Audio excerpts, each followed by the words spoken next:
Yo. What is up? What is up? It's me. It's me. It's Key. I'm back. I'm in the building. Got another video for y'all. Today, I'm going to break down my top 10 Philadelphia sports heartbreaker moments. Now, all you Philly fans out there, if y'all diehard sports fans of the Philadelphia teams like I am, the Phillies, the Flyers, the Sixers, and the Eagles, we all been through our share of heartbreak moments. And what they could have accomplished, but as a typical Philly fan, they let us down. So I'm going to go through my top 10. Now, I have been on this earth for 36 years, and I'm sure there are some moments that I haven't experienced because I wasn't thought of yet. So this is why I'm going to break down my top 10 and what I lived through and what I experienced. If y'all ready, let's go. But before we get into it, if this is your first time, just make sure you hit that bell for all your Philly sports notifications, whether it's a live stream, whether it's a video um, of more stuff like this. Make sure you leave a like and comment. What did I leave out? What's your top Philly heartbreak moment that's still stuck with you to this day? So let's get into this countdown.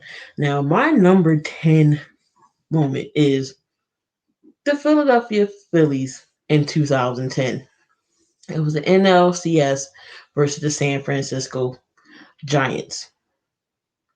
Now, 2010 Phillies, they were the deepest squad with rotation, paired with a lethal lineup, and the rotation was the best in the NL.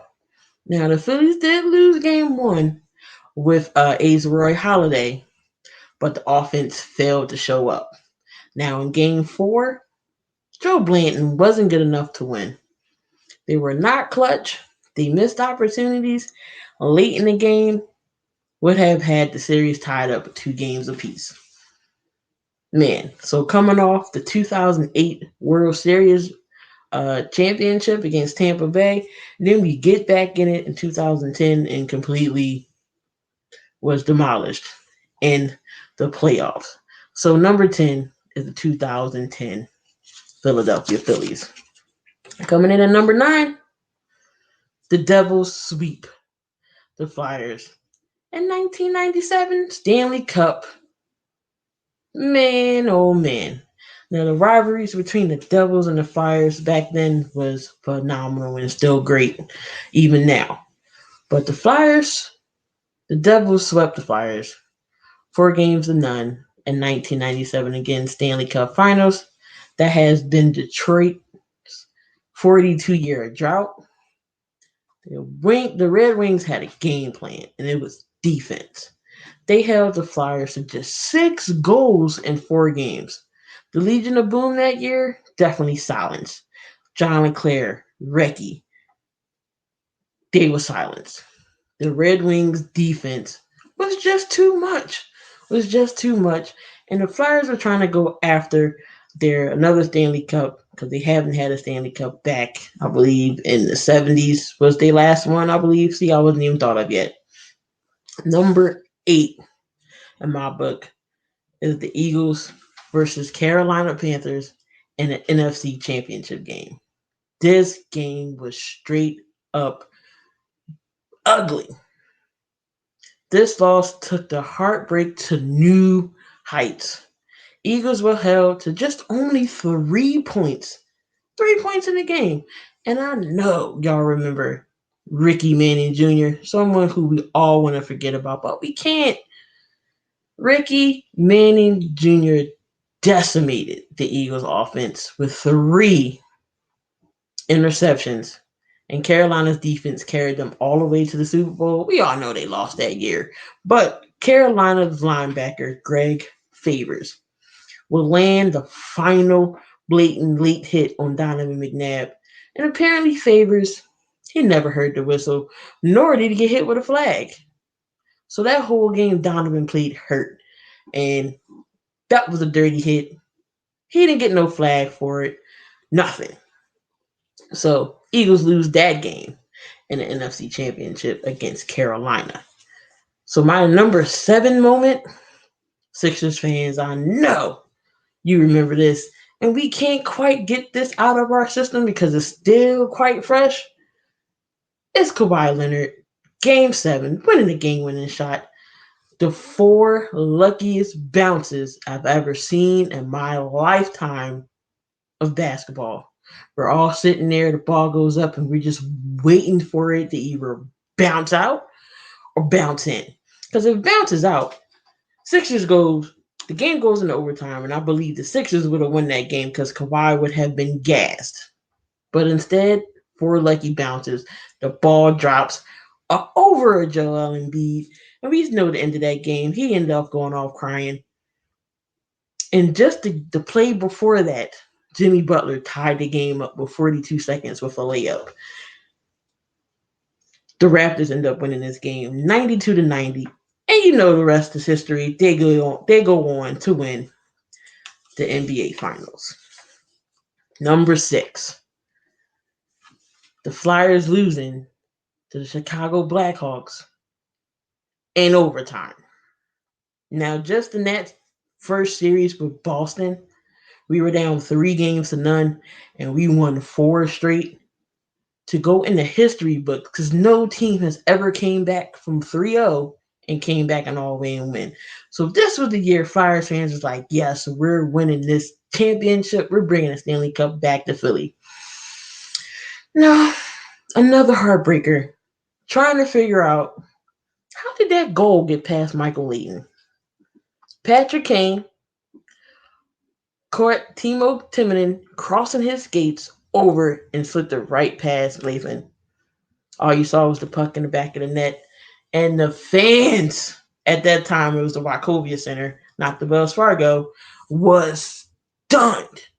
Everybody in silence, including myself, still trying to figure out how the heck the Flyers win this game. And Patrick Kane was off carrying the Stanley Cup in victory around our home ice. Chicago Blackhawks wins the championship that year. Definitely, that was a heartbreaker. Number 5. Again, Eagles gets to the NFC Championship and we somehow lose. Now, all my other moments so far have seen Donovan McNabb throwing interceptions. What was up with Donovan McNabb throwing interceptions? And here we go, have another heartbreaker ending in an interception. NFC Championship game against the St. Louis Rams. There was 2 minutes and 20 seconds left in regulation, and the Eagles were on their own 45-yard line. And it looks like Donovan was still the show. Anais Williams, pick 6 was the final blow on that ensuing drive. And off, there was our Cinderella run. Again with another pick 6. Eagles lose. That was a killer too. Coming into the number 4 moment for me. Again, Eagles this time are now in the Super Bowl against Tom Brady and the New England Patriots. We all remember this year, T.O. battled all year regular season, did a phenomenal job as a receiver for the Eagles, and then he gets hurt. He hurts his ankle. He mans up. He gets everything prepared. He's back in the Super Bowl. Nobody thought he would be back. They was like, oh, he's not going to be here. That injury was too severe. He's not going to play. Little did he know, he balled out in the Super Bowl. And for us to lose, now the Eagles dominated again the whole NFC without Terrell Owens to advance to the Super Bowl. L.J. Smith, he had an early drag route over the middle that put the Eagles up early. Now, Eagles blew their chances in this game. So until the fourth quarter, we were tied up at 14-14. What happened, y'all? Another Donovan McNabb interception by Teddy Bruschi. And the ending was all she wrote. Tom Brady, again, 6 Super Bowls later, he gets the championship. And we all know how that ended. losing by 3 in the Super Bowl. 3 in the Super Bowl was a killer. Was a killer. And again, number 3, another NFC championship loss. To why? Donovan McNabb throwing yet another pick in this game. I don't know what it was about these NFC championship games. They all had interceptions. That was a heartbreak and a killer. But this one right here, the Tampa Bay Bucks versus the Eagles in the NFC championship game. Now the Eagles got off to a good start that year. Brian Mitchell, 70-yard kickoff. Then Deuce Staley capped a quick drive with a score. And then next one you know, Joe Jurevicius on the third down conversion, 97 yards in a touchdown. Tampa Bay took the lead 10-7. And just when the Eagles were driving, what happens? Rondé Barber. Pick six takes us to the house. Momentum has been killed. Tampa Bay moves on to the Super Bowl. They end up beating Oakland that year. So Tampa Bay gets their first victory, gets their first Super Bowl win over Rondé Barber and another pick six, another interception by Donovan McNabb. Number 2, Joe Carter, 1993 World Series. Another killer. Another killer. Phillies trailed 3-0 in the first inning as Terry Mulholland was lit up early on. The Blue Jays would light it up too. They hold on to the lead until the 7th inning. The Phillies put 5 on the board. Lenny Dykstra would be the catalyst in that inning. Now all it took was the bottom of the ninth. We bring out the closer Mitch Williams. With 1 out, comes up Joe Carter. Believe it was a fastball. And don't you know, to smack around the world, he smacks that over the left field wall for home run. Toronto Blue Jays win that World Series. Again, that was another heartbreaker in the Philly sports history. But my number one moment of all the heartbreakers was the day the Eagles and the football world lost a good one. Is when Jerome Brown's death.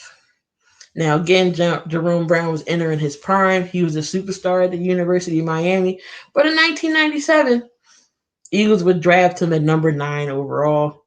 And as a rookie, he got 4 sacks, 2 interceptions that year. But by his third season, he already had 10.5 sacks. And it was named 1990s All-Pro with honors. But on the day of June 25th, 1992, the football world again lost a good one. Jerome Brown and his nephew died in a car accident. Eagles defense definitely wasn't the same after that. Definitely. So there you have it, ladies and gentlemen. That is my top 10 heartbreaker moments in Philly sports history. Again, if there was something that I missed out, leave a like. Hit me up in the comments. Let me know what your top moment was in Philly sports history that was a heartbreaker to you. So again, if you have not done it, hit that notification for all your Philly sports news and content uploads so y'all can be with me and know when everything drops. If you haven't picked up the merch, I do have Key in the Building merch. All you have to do is go to www.spotlightsportsnetwork.com/merch and get all your Key in the Building merch.